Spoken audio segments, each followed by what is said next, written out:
better inform Dan Campbell. Okay. That's actually not how the standings work. That is. No, it's not. It is how the standings work. No, it's not. It's not how. It's certainly not how you become the it team. That the Lions didn't become Super Bowl favorites and everybody's darling. They're trying to they score. win by one. The difference is though, they've shown people they can blow. You're right. That's right. The Lions have earned way more trust than the Chiefs. I totally agree. You guys made a great point. I'm just saying. They've earned the benefit of the doubt. I believe more now in the Lions than I did a week ago. Oh. I do. He gets it. Yeah, 50 yards. 52-6 against Jags is as good as 7-6 against the Jags. No, it's not.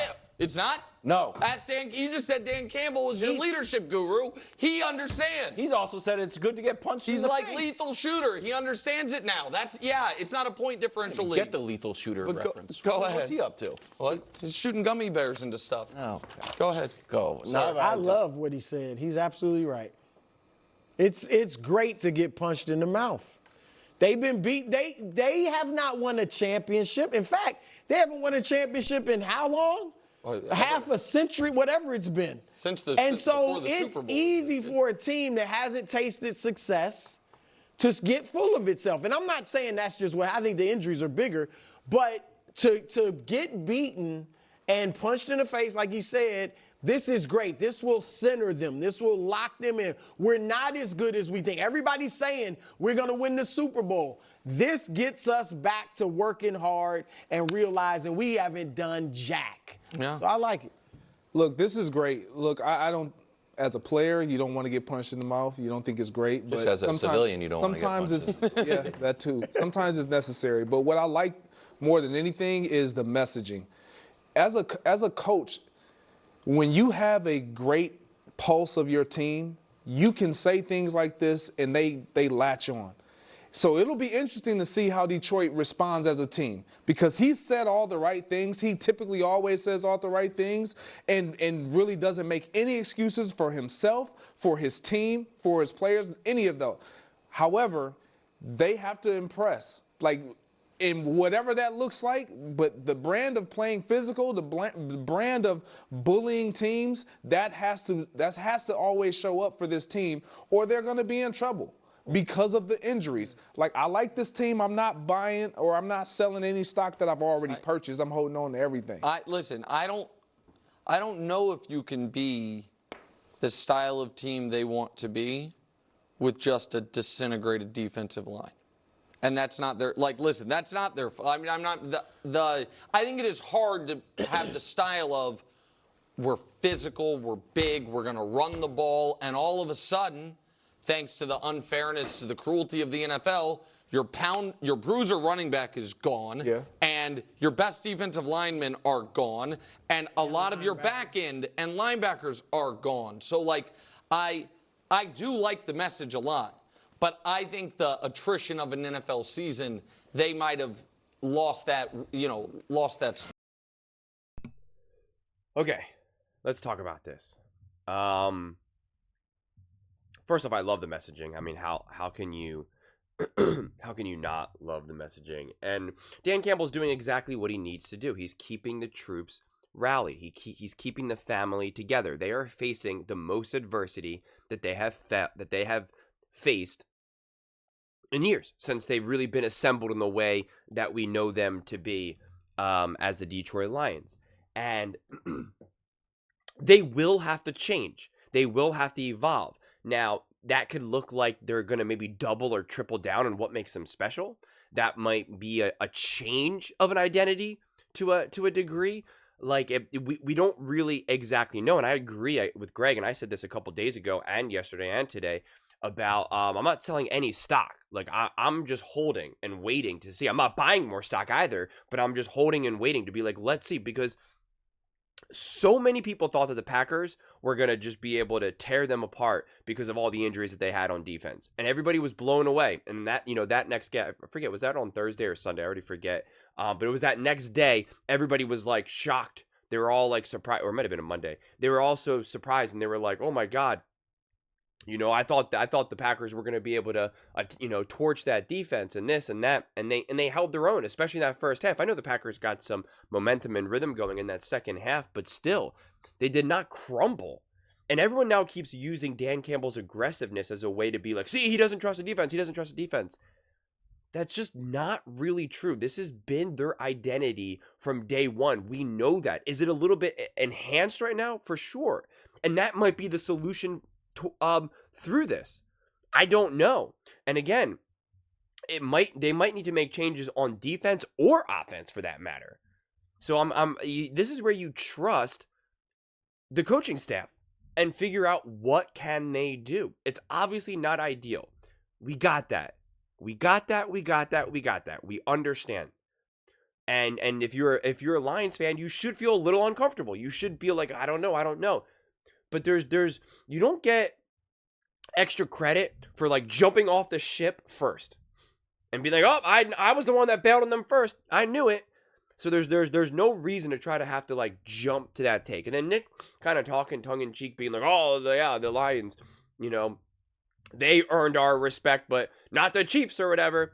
And it's just insane because first off, Nick talked about the Kansas City Chiefs losing last year and talking about how it was the best thing to ever happen to them. It was a good thing. And he did that the year before as well, before they had their back-to-back Super Bowls and all of that. So it was just like, it's always a good win for the Chiefs or a good loss for the Chiefs, but for the Lions, it's not. It's always for the teams we like. We say it's a positive, but it's a negative for everyone else. And again, those takes I find tiring, honestly, because it's just we got to be consistent here, and I think the Lions just may have enough firepower to be able to, I don't want to say overcome this, but certainly make this interesting. I think people are just like automatically assuming that the Lions team is just done.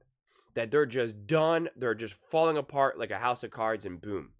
People felt like that way when the first injury took place, and then the second, and then the third. And it's like, again, the list keeps growing. But it just doesn't mean that it's over. And I think they have earned our respect. They have earned our trust. Like, I don't know where you get off saying that they don't have that from us. Last year, they were right there. They were right there to get to the Super Bowl. We know that. This year, boom. They came out the gate and started where they finished off last season. Even better, even stronger, even more dominant, even more physical. They proved to not be a one-hit wonder. They proved that. I mean, heck, look what the Philadelphia Eagles did in 22. And then how in 2023, yeah, they were winning games and they had a good record, but it was clear they were not the same team of 22. That's obvious. Now, the Lions, who didn't get to the Super Bowl, got to the NFC Championship game. They start off this next year, and they started off better than the Eagles. They started better than the 49ers. They started better than every team out there. Yeah, better than the Kansas City Chiefs. I understand the Kansas City Chiefs kept winning and only had one loss, but the Lions literally played better. And it's so funny because, again, Nick's talking about, oh, right, point differential doesn't matter. That doesn't matter. Right. So, again, it matters when you want it to matter, but it doesn't matter when you don't want it to matter. You guys always will call me out and be like, oh, you bring up the Chiefs too much. Because it's the perfect example of inconsistencies in logic that we see right in front of us. Not to mention, they bring it up all the time.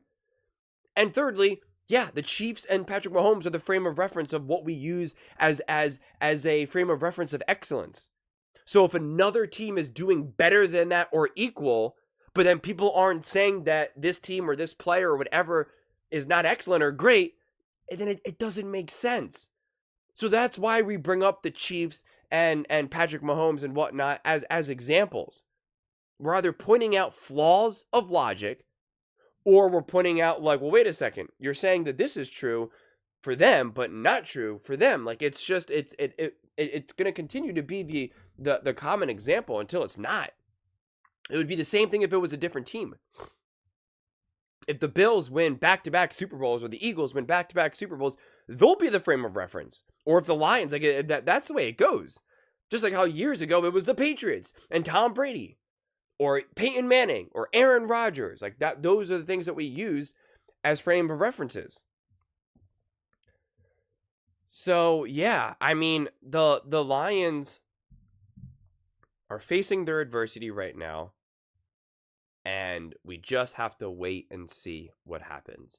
Everybody is so quick to try to reach a conclusion, and somehow we lost the ability to just wait and see.